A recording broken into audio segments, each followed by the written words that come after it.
And here's some news. The road sector has been one of the favoured sectors of the new government, and in a bid to kick-start 16 languishing highway projects, the Cabinet Committee had last month allowed for a one-time fund infusion to revive such projects. CNBC TV 18 exclusively learns now that the NHAI will invite developers eligible for this relief to submit their financing plans as early as next week. Prerna Barua is the person who broke this news for us. Prerna, what kind of special intervention will the NHAI provide? What is the criteria? Who are the likely beneficiaries? What more do you have?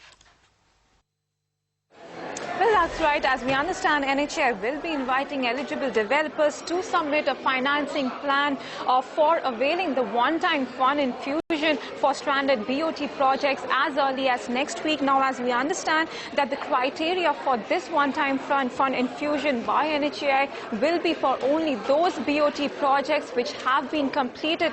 50% of the project work has been completed, and only for BOT stranded projects. Now, as we understand, remember, CCA had approved a one-time fund infusion to about 16 highway projects last month, and as per this move, now NHAI has invited bids and will be calling for proposals by eligible developers by next week. So clearly, as we are picking up from the sources, 16 stranded BOT project is likely to be requiring about 2,500 crore rupees to about 3,700 crore rupees of one-time fund infusion, and NHAI is likely to use the corpus earmarked for this one-time bridge funding for these developers. Now, there will be a tripartite agreement which will ensure that the first charge on toll receivables will be on NHAI, and this tripartite agreement will be between the lenders, the concessionaire and NHAI. So clearly, the bridge funding will be provided on a loan basis at the bank rate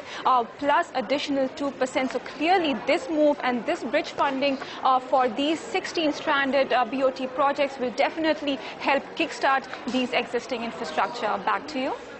Thanks a lot for that, Prerna. And in the course of the day and Monday, we'll let you know who are the most likely beneficiaries of this scheme of the NHAI.